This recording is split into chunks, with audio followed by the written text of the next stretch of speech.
सभी स्टूडेंट्स को नमस्ते। और हम चल रहे थे 2.2 एक्सरसाइज में, जहाँ की हमने कंप्लीट कर लिया था अभाज्य गुणनखंड यानी अंक गणित की मूलभूत प्रमेय। स्टूडेंट्स, आपको याद है कि हमारा जो प्रोग्राम है मिशन 100 वह धीरे धीरे सफलता की ओर जा रहा है। आप लगातार वीडियोस को देख रहे हैं। मैं फिर से आपसे ये निवेदन करता हूं कि आप वीडियो देखने के बाद में वीडियो को जरूर शेयर करें और अपने साथियों में बताएं कि ऑनलाइन स्टडी मैथ्स की भी चल रही है। तो चलिए हम बिना समय गवाए स्टार्ट करते हैं अपना प्रोग्राम मिशन 100। तो स्टूडेंट्स, अब तक हम चल रहे थे 2.2 एक्सरसाइज में और हमने पहला क्वेश्चन है वो कंप्लीट कर लिया था। स्टूडेंट्स, अब हम करने वाले हैं एक्सरसाइज 2.2 का क्वेश्चन नंबर दूसरा। अच्छा, क्वेश्चन नंबर 2 है, उसमें हमें ये ज्ञात करना है कि दोनों संख्याओं की जांच कीजिए कि एचसीएफ और एलसीएम का गुणा दोनों का गुणनफल के बराबर है या नहीं है। लेकिन इससे पहले हम करेंगे क्वेश्चन नंबर 3। और क्वेश्चन नंबर 3 में हम क्या सीखेंगे? अभाज्य गुणनखंड की सहायता से एचसीएफ और एलसीएम ज्ञात करना। क्या सीखने वाले हैं आज हम? अभाज्य गुणनखंड की सहायता से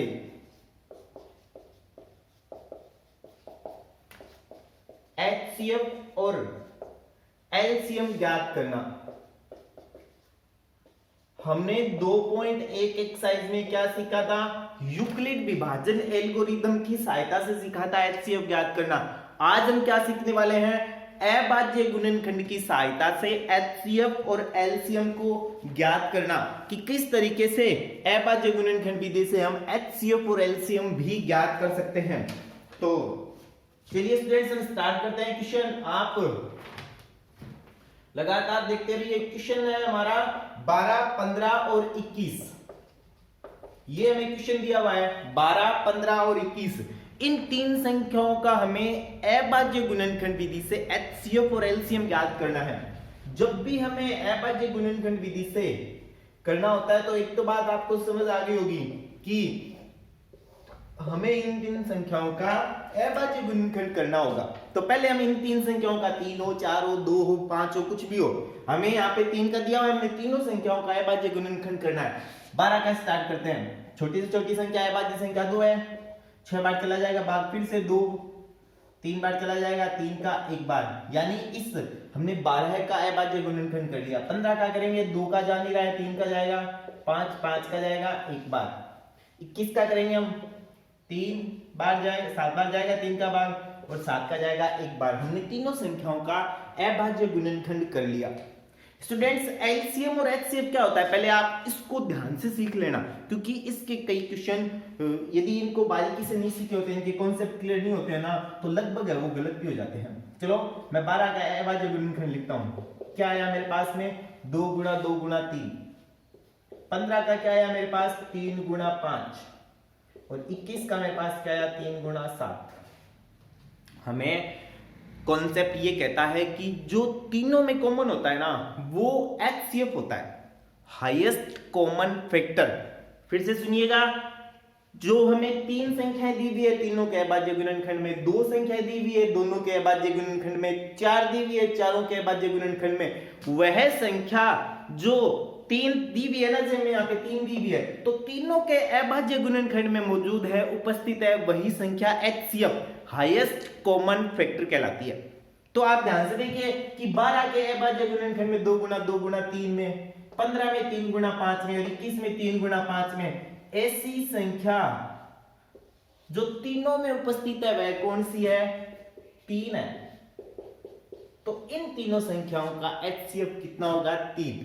सबसे सरल और पहला कॉन्सेप्ट हमने सीखा कि एचसीएफ क्या होता है? जो तीनों में कॉमन होता है। मान लीजिए कि यहाँ पे 1 और 3 होता, 1 और 3 होता, दोनों में 1 और 3 होता, तब एचसीएफ क्या होता?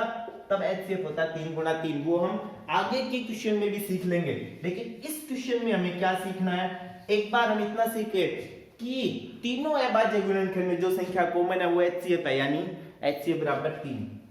एलसीएम, एलसीएम क्या कहता है? एलसीएम हमें कहता है कि तीनों के अभाज्य गुणनखंड में जो जो संख्याएं आई है ना उन सबको गिनना है, लेकिन परंतु एक लाइन में यदि कोई संख्या रिपीट हो रही है तो वह मैक्सिमम जो है ना वह संख्या गिननी है। जैसे कि इस बात को समझिएगा कि इसमें 2 गुणा 2 गुणा 3 आया हुआ है, इसमें 3 गुणा 5, इसमें 3 गुणा 7, तो जो संख्या इसमें मौजूद है ना इन तीनों के बाद गुणनखंड में वो कौन कौन सी है, पहले मैं वो लिख लेता हूं। एक तो 2 है, मैं थोड़ा यहाँ स्थान छोड़ देता हूं, एक है 3, एक है 5, एक है 7। यानी एचसीएफ तो वो होता है जो तीनों में कॉमन होता है, एलसीएम वो संख्या होती है जो आ गई उन सबको गिनना है। यानी 2 आई भी है, 3 आई भी है, 5 आई भी है, 7 आई भी है, मैंने चारों को लिख दिया। अब कॉन्सेप्ट क्या कहता है कि इनमें भी यदि कोई एक लाइन में 2 बार आई है, यानी एक ही संख्या के बाद गुणनखंड में 2 बार आई है तो उसको 2 बार गिनेंगे, 3 बार आई है तो 3 बार गिनेंगे। तो इस कॉन्सेप्ट से हम ये कहेंगे कि यहाँ पे है 2 है, वो कितनी बार आया हुआ है, 2 बार आया हुआ है, यानी इसका एचसीएफ 2 गुना 2 हो जाएगा। दूसरी भाषा में हम इसको कहते हैं कि अधिकतम घात गिननी है। एचसीएफ में न्यूनतम घात गिननी होती है लेकिन तीनों में कॉमन होना चाहिए, और एलसीएम में जो आ गया उसकी अधिकतम घात गिननी है।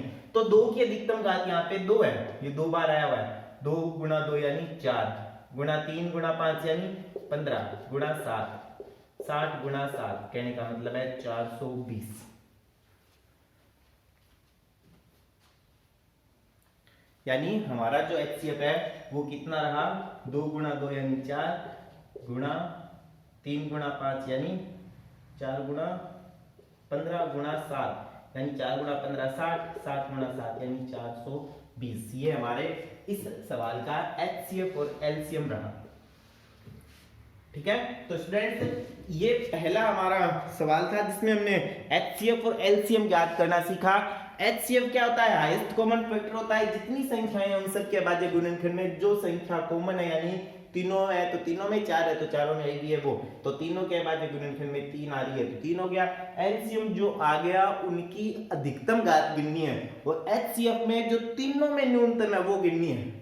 एलसीएम और एचसीएफ में सबसे बड़ा डिफरेंस क्या है, एचसीएफ में जो 3 संख्या है तो तीनों में विनिष्ट होनी चाहिए, उसकी न्यूनतम घात गिननी है, और एलसीएम में जो आ गई उन सभी को गिनना है जो आ गई वो, लेकिन जो आई है उनमें उसकी अधिकतम घात। ये कॉन्सेप्ट हम आगे के जो क्वेश्चन है उनमें थोड़ा और सीख जाएंगे, क्योंकि पहला ही था, हो सकता है थोड़ा सा आपके और ना क्लियर हो, लेकिन जैसे जैसे हम आगे बढ़ेंगे तो आपकी क्लियर होता जाएगा। जैसे कि एक अच्छा क्वेश्चन है, क्वेश्चन नंबर 2, 24, 15 और 36। 24, 15 और 36 का एचसीएफ और एलसीएम ये सीखना है हमें। तो करते हैं बाजी गुणनखंड। 24 का करेंगे तो हम 12 आ जाएगा, 2 बार भाग लगाया, फिर 6 आ जाएगा, फिर वापस 2, फिर 3 बार 1, यहाँ पे 3 5 5 1, 2 का भाग जाएगा 18 बार, 2 का भाग जाएगा 9 बार, 3 का भाग जाएगा 3 बार, 3 का भाग जाएगा 1 बार। अब इस सवाल से आपको एकदम अच्छी तरीके से समझ आ जाएगा कि मैं पहले क्या बताना चाह रहा था। मैं इसको है ना अब घातों के रूप में लिख रहा हूं, थोड़ा और आपकी क्लियर हो जाएगा। मैं 2 गुना 2 गुना 3 नहीं लिख रहा, मैं इसको लिख रहा हूं 2 की घात 3 गुना 3, इसको मैंने लिख दिया 2 की घात 3 गुना 3। 15 को लिख दिया मैंने 3 गुना 5, क्योंकि इसमें तो सिंगल सिंगल घाते हैं, और 36 को मैंने लिख दिया 2 की घात 2 गुना 3 की घात 2। ठीक है स्टूडेंट्स, हम एचसीएफ मिलते हैं। सबसे पहले एचसीएफ। एचसीएफ क्या होता है, जो तीनों में कॉमन है। अब आप ध्यान से देखिए, इसमें 2 आ रहा है, इसमें 2 नहीं है, इसमें 2 है, यानी 2 एचसीएफ नहीं होगा। इसमें 3 है, इसमें भी 3 है, इसमें भी 3 है, यानी एचसीएफ 3 हो सकता है। और इसकी छोटी घात होती है यानी न्यूनतम, तो यहाँ पे 3 की घात 1 है, यहाँ भी 3 की घात 1 है, यहाँ 3 की घात 2 है, ये तो अधिकतम घात हो गई 3 की घात 1, यानी एचसीएफ कितना है 3। ये तो हमने अभाज्य गुणनखंड का डायरेक्ट हम देखो, ये जो दोनों में कॉमन है वो दोनों में कॉमन क्या है 3 3 है, तो ये एचसीएफ 3 हो गया। हम सीधा इसको देख के भी एचसीएफ निकाल सकते हैं, जो आपको अच्छा लगे वैसे आप लिखिए। एलसीएम याद करके हम एलसीएम में क्या बताया, जो जो घातें आ गई ना वो सारी लिखनी है आपको। तो जो जो संख्या आएगी पहले वो लिख लेता हूं मैं। एक तो 2 आई भी है, एक 3 आई हुई है और एक 5 आई हुई है। इन तीनों संख्याओं के अभाज्य गुणनखंड में क्या क्या आई हुई है? 2 आई हुई है, 3 आई हुई है, 5 आई हुई है, लेकिन इनकी अधिकतम घात आती है वो भी एक संख्या के अभाज्य गुणनखंड में। 2 की अधिकतम घात 24 में देख रहा हूं मैं, कितनी है? 2 की घात 3। हालांकि 36 में भी है, लेकिन अधिकतम। आप अब यहाँ पे कंफ्यूजन ये होगा कि सर 2 की घात 3 और 2 की घात 2 यानी 5 गिने क्या हम 2 की घात 5? नहीं, बिल्कुल नहीं। हमें एलसीएम कहता है कि 2 की अधिकतम घात गिननी है। यहाँ 2 की अधिकतम घात कितनी है? 3 है, तो कितनी गिननी है? 3। 3 की अधिकतम घात ये रही 2 और 5 की तो अधिकतम घात 1 है, यानी इसका आंसर 2 की घात 3 8, 3 की घात 2 यानी 9 गुणा 5, 8 गुणा 5 यानी 40, 40 गुणा 9 यानी 360। ये एचसीएफ रहने वाला है अपना।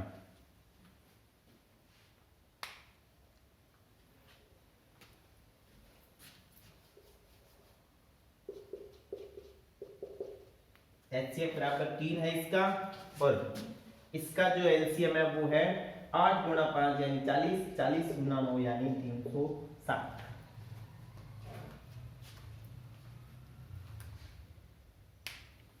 तो इस तरीके से इस सवाल से लगभग आपके कॉन्सेप्ट क्लियर हो चुके होंगे। इस क्वेश्चन नंबर 3 में टोटल 6 क्वेश्चन है। एक और करते हैं हम 40, 36 और 126 का।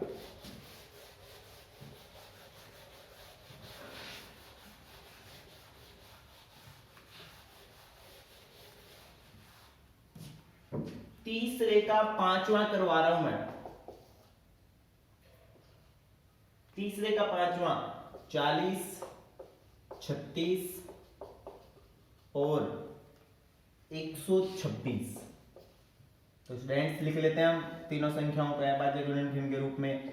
40, 36, 126 इनका अभाज्य गुणनखंड करते हैं। 2 का भाग लगाएंगे 20 बार जाएगा, 2 का भाग लगाएंगे 10 बार जाएगा, 2 का भाग लगाएंगे 5 बार जाएगा, 5 का जाएगा 1 बार, 2 का भाग लगाएंगे 18 बार जाएगा, 2 का भाग लगाएंगे 9 बार जाएगा, 3 का भाग लगाएंगे 3 बार जाएगा, 3 का भाग लगाएंगे 1 बार, 2 का भाग जा रहा है 6 बार, 3 बार यानी 63। अब 2 का नहीं जा रहा, 3 का जा रहा है 21, फिर से 3 का जा रहा है 7, 7 का जा रहा है 1 बार। हमने सभी संख्याओं का अभाज्य गुणनखंड कर लिया। अब इनको लिख लेते हैं। 40 को क्या लिखेंगे हम? 2 की घात कितनी है? 3 गुना 5। 36 को क्या लिखेंगे हम? 2 की घात 2, 3 की घात 2। और 126 को क्या लिखेंगे हम? 2 गुना 3 की घात 2 गुना 7। देखिए पहले हम सीधा यहां से कर देते हैं। 2 तीनों में कॉमन है, एचसीएफ 2 तो होगा ही होगा। 3 इसमें नहीं है, 3 इसमें, 3 इसमें है, यानी सामने दिख रहा है इसका एचसीएफ कितना है? 3। तो मैं लिख दूं एचसीएफ बराबर कितना है? सॉरी 2। तीनों में जो कॉमन है वो यहाँ पे 3 नहीं है, यहाँ पे 5, 7 नहीं, यानी तीनों में 2 ही कॉमन है। और 2 की भी सबसे छोटी घात 2 की घात 1। तो कहने का मतलब है कि इस सवाल का जो एचसीएफ है वो कितना है? 2 है। सबसे छोटी घात एचसीएफ होती है। तो हमने इस सवाल का एचसीएफ ज्ञात कर लिया। अब हम इसी क्वेश्चन का एलसीएम ज्ञात कर रहे हैं। एलसीएम जो आ गई उनको गिनना है। पहले जो जो आई हुई है वो लिख लेते हैं। 2 गुणा 3 गुणा 5 गुणा 7।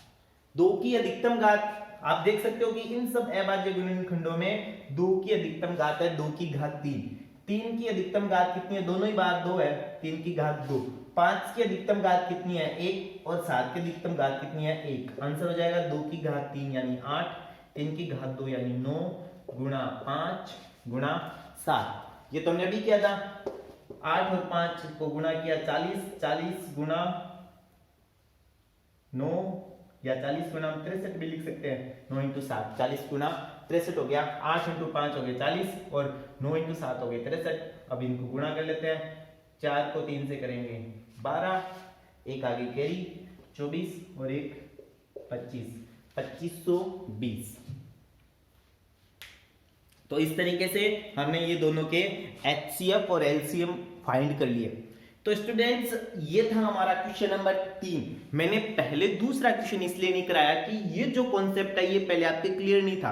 अब हमने एचसीएफ एलसीएम ज्ञात कर लिया। अब हम क्वेश्चन नंबर 2 के योग्य बन गए। तो चलिए अब हम स्टार्ट करते हैं क्वेश्चन नंबर 2। स्टूडेंट्स मैथ्स हमें ये कहती है कि ये तो हमने तीन संख्याओं का एचसीएफ और एलसीएम ज्ञात किया था। यदि हम किन्हीं दो संख्याओं का एचसीएफ और एलसीएम ज्ञात करते हैं तो उन दोनों संख्याओं का गुणनफल, दो संख्याओं का गुणनफल किसके बराबर होता है? सदैव उन्हीं संख्याओं के एचसीएफ गुणा एलसीएम के बराबर होता है। केवल दो संख्याओं के लिए। याद कीजिए कि पिछले क्वेश्चन में हम करके आए हैं तीन संख्याओं का एचसीएफ और एलसीएम, लेकिन ये नियम किन पे लागू होता है? दो ही संख्याओं पे लागू होता है। इसको हम ऐसे भी पढ़ सकते हैं, पहली संख्या गुणा दूसरी संख्या बराबर एचसीएफ गुणा एलसीएम। ठीक है, तो स्टूडेंट्स हम अब नियम नंबर इस एक्सरसाइज का 2 करने वाले हैं वैसे, क्योंकि हमने पहले आधारभूत पर में भी पढ़ ली थी। नियम कहता है कि यदि किन्हीं दो संख्याओं के लिए हम एचसीएफ और एलसीएम ज्ञात करें तो इन दोनों संख्याओं का गुणनफल उन दोनों संख्याओं के एचसीएफ और एलसीएम के गुणनफल के बराबर होता है। एक बात यहाँ पे ध्यान देने वाली बात है, मान लो आपके पास में एक संख्या ए है, एक संख्या बी है, और इन ए और बी के एचसीएफ और एलसीएम आ गए आपके पास, तो इसमें से यहाँ पे 4 हो गई संख्या व्यंजक 1 2 3 4। यदि हमें कोई भी तीन संख्या दी गई है ना तो हम चौथी संख्या ज्ञात कर लेते हैं। मान लीजिए आपको ए ज्ञात करना है, यानी एक संख्या ज्ञात करनी है, तो आप क्या करोगे? इन दोनों संख्याओं के एचसीएफ और एलसीएम में बी का भाग लगा दोगे। मान लीजिए आपको बी यानी पहली संख्या ज्ञात करनी है, तो आप क्या करोगे?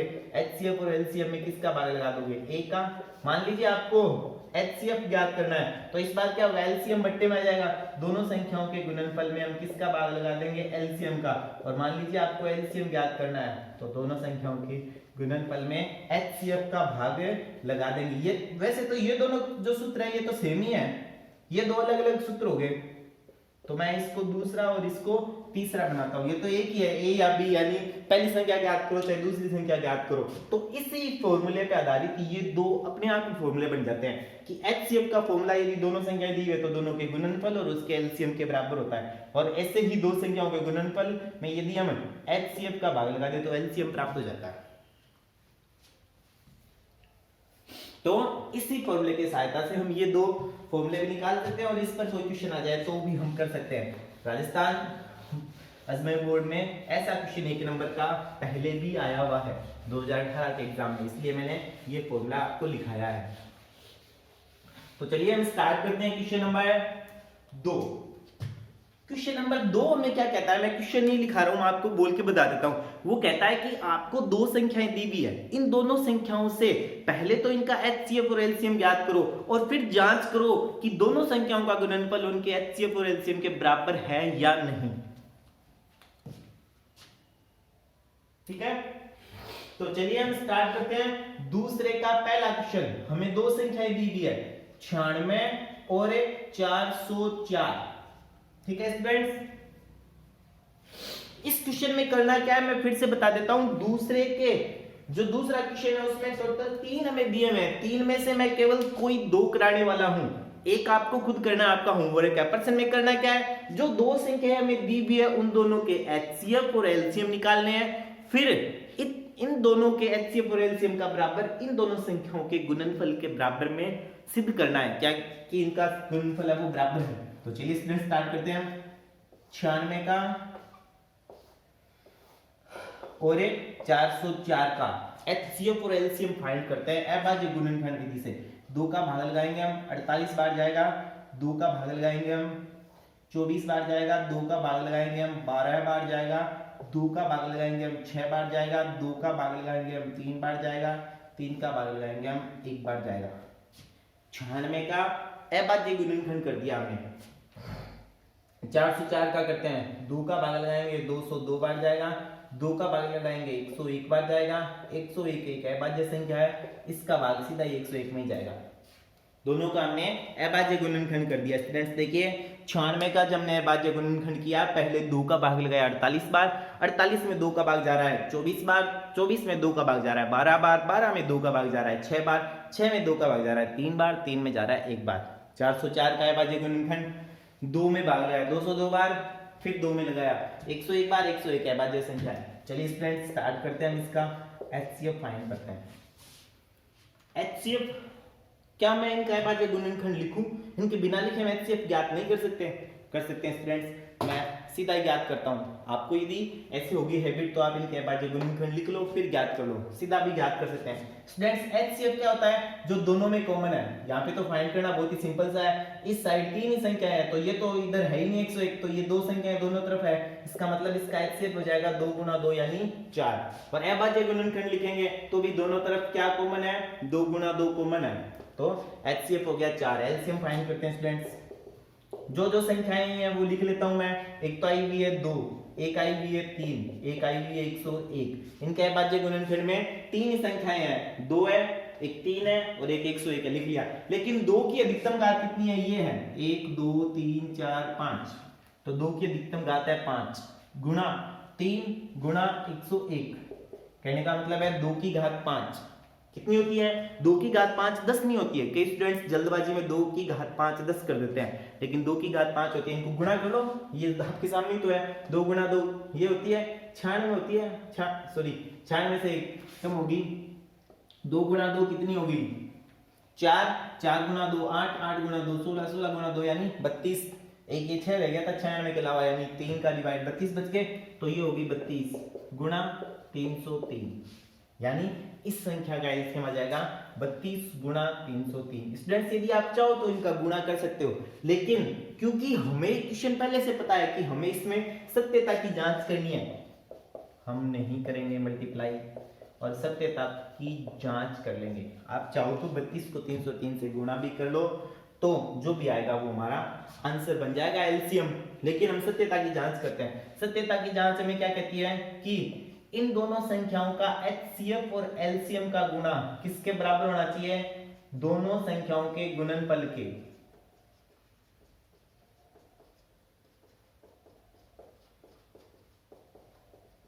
क्या नियम है कि सत्यता की जांच हमें कहती है कि इन दोनों संख्याओं का HCF और LCM का जो गुणा है वो किसके बराबर होना चाहिए? दोनों संख्याओं के गुणनफल के। HCF कितना था? 404। LCM कितना है? 32 गुणा 303 बराबर HCF कितना है? सॉरी, पहली संख्या कितनी है? 96 गुणा दूसरी संख्या कितनी है? 404।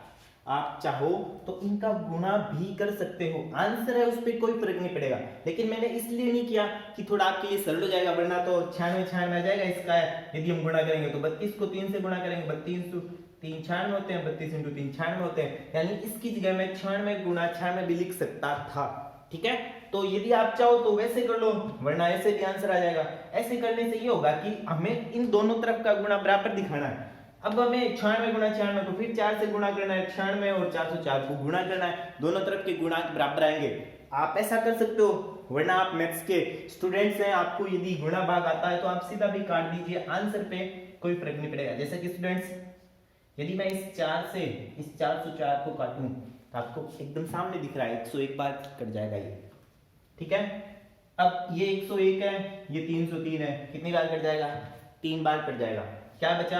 32 गुणा 3 96, और इधर क्या बचा हुआ है? 96। दोनों तरफ का जो गुणनफल है वो क्या है? बराबर है। यदि आप चाहो तो 96 96 और 4 का गुणा कर लेना, 96 और 404 का गुणा कर देना, जो भी मान आएगा बराबर आएगा। और यदि आप चाहो तो इनको बराबर में काट के दोनों तरफ जो संख्याएं बचेगी उनको चेक कर लेना, बराबर बराबर बचेगी।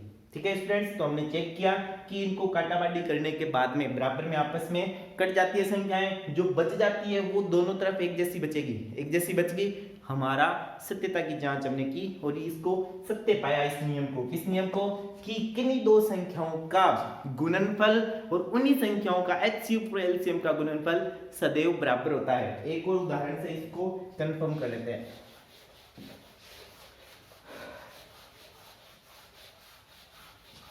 इसी जो नियम है इसको एक और उदाहरण से कंफर्म कर लेते हैं स्टूडेंट्स।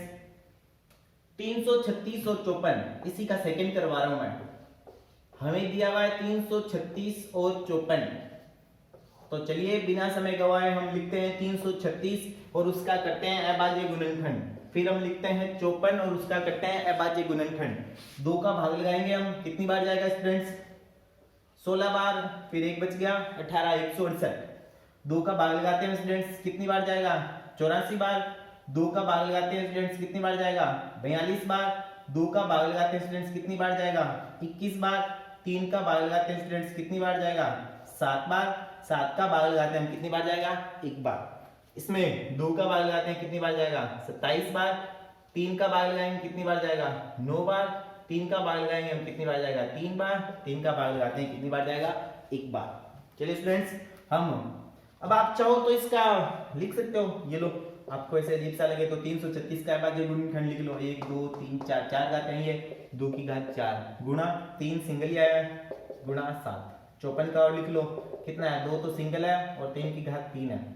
चलिए स्टूडेंट्स, स्टार्ट करते हैं, हम इसका एचसीएफ फाइंड करते हैं। हम सीधा भी कर सकते थे, सीधा करते तो क्या आता? 2 गुणा 2 दोनों में कॉमन, और 3 गुणा 3 दोनों में कॉमन। यहां से देखते हैं दोनों में क्या कॉमन है? 2। दोनों में क्या कॉमन है? 3। अधिकतम घात नहीं करके न्यूनतम घात गिननी है, तो 2 की न्यूनतम घात कितनी है? 1। 3 की न्यूनतम घात कितनी है? 1। ऐसे कितना आ गया? 6। डायरेक्ट भी कितना आ रहा है? 6, और घातों से भी कितना आ रहा है? 6। एलसीएम फाइंड कर लेते हैं इनका। एलसीएम के लिए मैंने आपको क्या बताया? जो आ गया उनको गिनना है। कितनी संख्या रिपीट हो रही है? 1 हो रहा है 2, 1 हो रहा है 3, और 1 हो रहा है 7। 2 की अधिकतम घात कितनी हमने गिनी थी? 4। 3 की अधिकतम घात कितनी गिनी थी हमने? 3। और 7 की अधिकतम घात तो 1 ही है, यानी इसका एलसीएम होगा 2 की घात 4 यानी 16 गुणा 3 की घात 3 यानी 27 गुणा 7। अब आप इनको गुणा भी कर सकते हो, मैं तो अमूमन इनका गुणा नहीं करता हूं, क्योंकि जब सत्यता की जांच करनी है, हमें सत्यता की जांच नहीं करनी है, तब तो यही ऑप्शन है कि इनका गुणा करके बता दें कि इनका इतना एलसीएम है। लेकिन इस क्वेश्चन में हमें सत्यता की जांच करनी है, तो गुणा करने की जरूरत नहीं पड़ेगी। आप चाहो तो इनका गुणा कर सकते हो। 16 × 7 कितने होते हैं? 112। 112 को 27 से गुणा कर लेना। ठीक है स्टूडेंट्स, ये इसका एलसीएम आ जाएगा। हम कितना जाएगा? चलो मैं आपको कर ही देता हूँ। 27 × 2 कितने होते हैं? 54। कैरी आ जाएगा 5। 27 और 5 32। 3 कैरी आ गया 30। 3024। अब 3024 को 6 से गुणा कर लेंगे तो कितना जाएगा? 24 144 18 18 144 आएगा। और इन दोनों संख्याओं का गुणा 36 और 54 का गुणा भी कितना रहने वाला है? 18 144 रहने वाला है। ठीक है, अब हम इसी नियम से कर देते हैं। चलो आपके ये ना रह जाए कि सर ने गुणा नहीं करवाया, हम गुणा भी कर सकते हैं और इनको आपस में काट भी सकते हैं।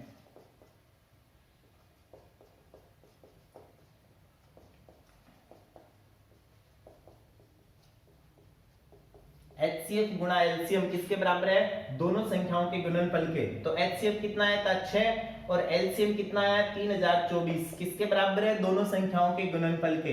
336 गुणा 54 के। तो आप देख सकते हो स्टूडेंट्स, 6 और 3024 को गुणा कर लो, 36 और 54 को गुणा कर लो। आपकी तसल्ली के लिए मैं ये कर देता हूं, लेकिन इंपॉर्टेंट बात क्या है कि इसमें समय ज्यादा लगता है, इसलिए मैं ये नहीं कर रहा। अब आप खुद सोचो कि जब हम 6 को 3024 से गुणा करेंगे, 36 को 54 से गुणा करेंगे, काफी समय लगेगा। ठीक है, तो इसलिए मैं गुणा करता हूं। कर लो, 6 को 4 से करेंगे 24, कितना के लिए आ गया? 2। 12 को 2 से करेंगे, कितना के लिए आ गया? 1। 12 को सॉरी 6 को हम 2 से गुणा करेंगे 12, 2 हमारे पास कैरी था 14, 1 और 18 18 144। ये मैंने आपको पहले बताया था। 336 और 54 को गुणा कर लो। एक बार मैं इसको लंबी प्रोसेस से आपको करके दिखा देता हूँ, फिर शॉर्ट प्रोसेस सिखाऊंगा आपको, ताकि आपको कंफर्म हो जाए कि शॉर्ट वाली अच्छी तरीके है। 4 को 6 से करेंगे 24, 4 को 3 से गुणा करेंगे 12, 2 हमारे पास में कैरी है, यानी वापस 14, और 12 और 1 कैरी था 13। 6 को 5 से करेंगे 30, 15 और 3 है कैरी 18, 1 कैरी आ गया 15 और 1 16, 4 4 1 8 18 144। दोनों तरफ गुणनफल बराबर है, तो हम कह सकते हैं कि हमारा जो नियम है वो क्या है? सत्य है। दोनों का गुणनफल, संख्याओं का और HCF और LCM का गुणनफल क्या है? बराबर है। ये तो हमने लंबी प्रोसेस से की। अब स्टूडेंट्स यहां जाते हैं, मैंने यहां छोड़ा था।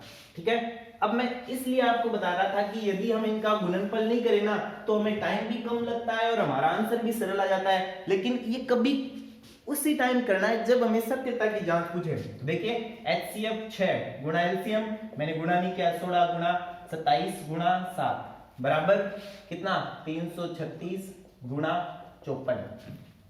बहुत ही सरलता से सारे कट जाएंगे, टेंशन मत लीजिए। 27 को 54 से 2 बार कट गया, 27 का लगभग आपको टेबल आती है। 6 से 7 से 16 से तीनों से कटने वाली है। आप बोलिए किससे काटना है, चलो मैं 16 से काट देता हूं। 16 × 2 32, एक बच गया 21 बार। अब भी यदि आपके कुछ बाकी रहा है संदेह तो कर लो, वरना दोनों तरफ 42 आ रहे हैं। 6 × 7 42 होते हैं, 21 × 2 भी 42 होते हैं। तो हमने बिना कोई समय गवाए 1 मिनट के अंतराल में ये सब कुछ कर लिया। यदि गुणा करते तो काफी टाइम लगता। तो याद रखिएगा, जब भी हमें सत्यता की जांच पूछे तो एलसीएम में हम लंबी संख्या है तो गुणा नहीं करके उनको बराबर में रखेंगे, आपस में काट नहीं सकते हैं। तो स्टूडेंट्स, ये था हमारा आज के वीडियो में क्या सीखना, अभाज्य गुणनखंड विधि द्वारा HCF और एलसीएम सीखना। आज के वीडियो में हमने सीखा है कि किस तरीके से अभाज्य गुणनखंड विधि से दो संख्याओं के लिए HCF और एलसीएम ज्ञात किया जाता है। स्टूडेंट्स, आगे के वीडियो में हम जो हमारी 2.2 एक्सरसाइज है उसमें केवल 2 क्वेश्चन रहे हैं, एक में हमें HCF ज्ञात करना है, एक में हमें एलसीएम ज्ञात करना है। अभी तक तो हमने सीखा कि सीधा हमें डायरेक्ट दिया हुआ था HCF और एलसीएम ज्ञात करना है, लेकिन कई क्वेश्चन ऐसे आते हैं जिसमें लैंग्वेज के रूप में लिखा होता है, जिसमें कहीं भी नहीं लिखा कि HCF ज्ञात करना है या एलसीएम ज्ञात करना है। तो उन क्वेश्चन में ऐसी क्या पहचान रहती है कि क्वेश्चन को पढ़ के हम पता लगा सके कि इसमें HCF ज्ञात करना है, इसमें एलसीएम ज्ञात करना है, वो हम सीखेंगे आगे के वीडियोस में। देखते रहिए हमारे लगातार वीडियोस, और मुझे पूरी उम्मीद है कि मैं वैसा ही पढ़ाऊंगा जैसा आप पढ़ना चाह रहे हैं, लेकिन उसके लिए आपको निरंतरता की आवश्यकता होगी। आप लगातार पढ़िए और हमारे वीडियोस को अधिक से अधिक शेयर कीजिए। धन्यवाद स्टूडेंट्स।